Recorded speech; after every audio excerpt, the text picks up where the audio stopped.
Hello, this is Virgil, Labrador, Editor-in-Chief of Satellite Markets and Research, and we're here at the SES booth at Satellite 2013 in Washington, D.C.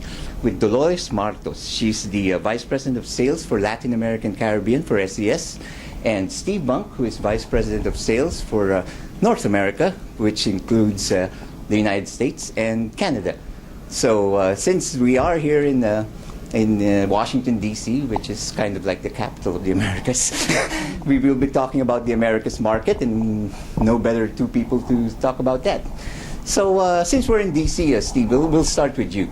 SES has acquired Americom many years back, and it's evolved since. So just give us a brief overview where it's at now at the market, and what are you guys doing in this region? Sure, be happy to. So today we have approximately 15 satellites serving the U.S. market.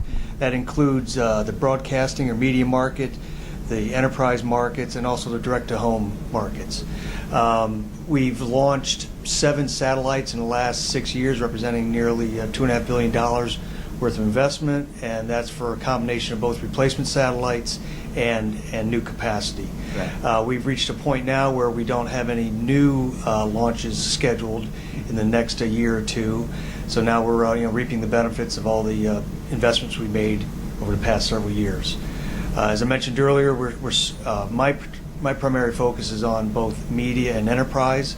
On the enterprise side of the house, we're focused on verticals, and we've seen a nice uptick in business in oil and gas, maritime, and aeronautical.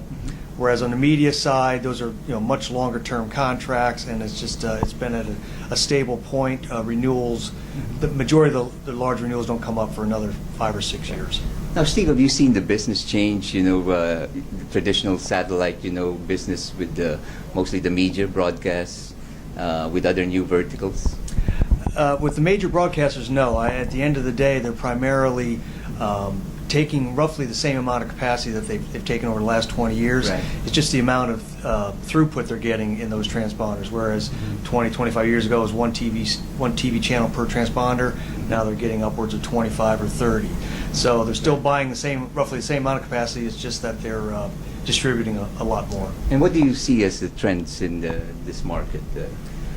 The trends in this market, well, there's, as we're all aware, there was a lot of focus and talk about 3D the last several years. I don't think that panned out quite the way some expected. Mm-hmm. And now there's been a considerable amount of discussion about Ultra HD. Mm-hmm. And I think the majority of us believe that Ultra HD will take place. It's just a matter of when. And in the U.S. market, we're probably looking at post-2017-18 time frame, just because of the distribution challenges with that. Right. Thanks, Steve.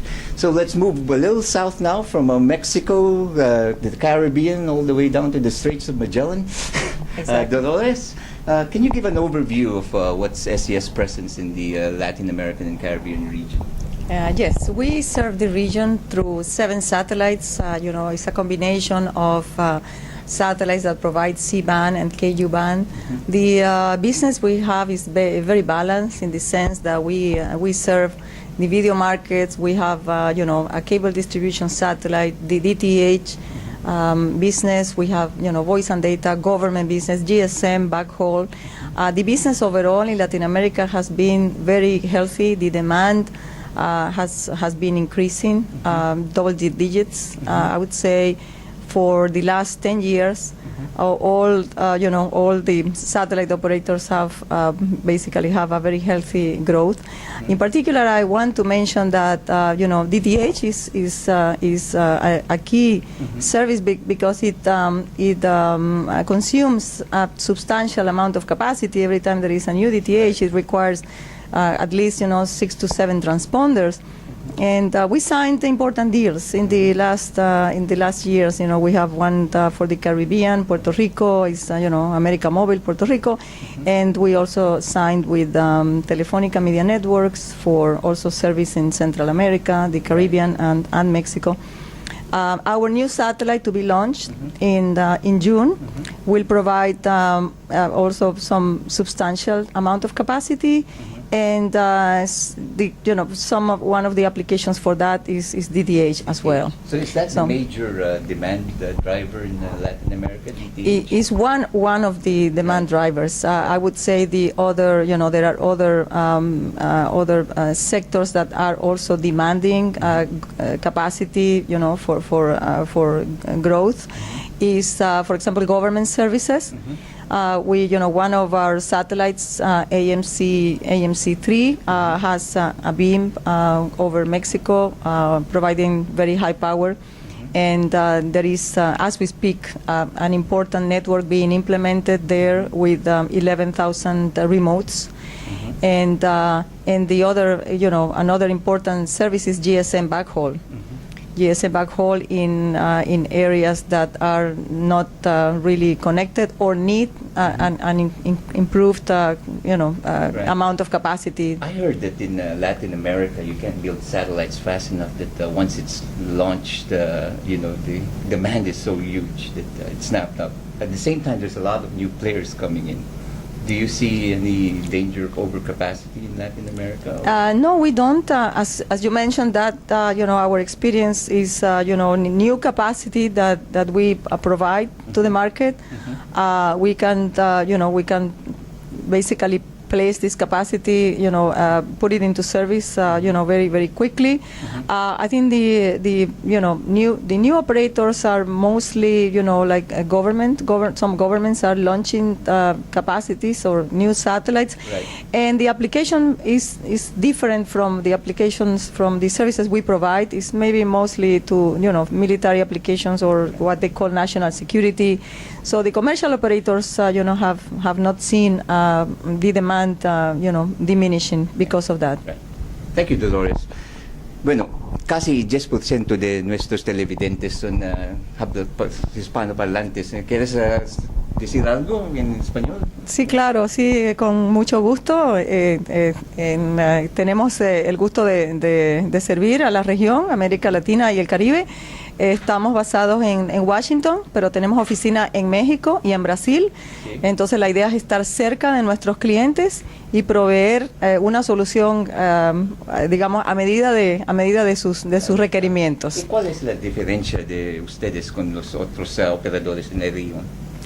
Bueno, yo creo que la diferencia es que nosotros estamos lanzando nuevas capacidades para la región. No solamente estamos reemplazando satélites, sino estamos lanzando nuevas capacidades. La otra característica es que estamos reemplazando satélites, digamos, con mucha anticipación para estar seguros de asegurar la capacidad para los clientes. Ese es el caso del C6, reemplazando al 806. El 806 todavía tiene vida útil, varios años de vida útil, pero queremos que nuestros clientes tengan la capacidad asegurada. Bueno, gracias, Dolores. Basically, what she said is that I asked her what are the difference that SES. Well, first of all, she said they have offices in Brazil and Mexico, and they're ready to serve all of you. But their basic differences is they're ready to launch, and they're more flexible, and they have new capacity coming into the region, and they have very different services than those other smaller satellite operators provide. Is that about it? Yes. Thank you. Dolores? Okay, so I think that gives us a very good overview of the Americas. So I'll just give one final words. Steve, you want to add something that we didn't touch on? Or? Sure. One point that's worth mentioning is the work that the two teams provide or work with each other on. The U.S.-based programmers, as they expand in other parts of the world, we work closely with Dolores and her team when they want to expand in Latin America and other sales regions as well. And we look forward to supporting her team as that market continues to grow for her. Right. And Dolores, any final words? Yes, final words is we are, very focused on increasing the video community on SES. We are developing, we have an antenna program for MC9 over Mexico, and we are working on the development of a new video community at 47.5, and that's using 806. And as Steve said, we're working together, North America and Latin America to ensure the success of these two communities. Well, thank you very much, Steve and Dolores. And for all the news and information on the global satellite industry, you always have Satellite Markets and Research at www.satellitemarkets.com. Thank you.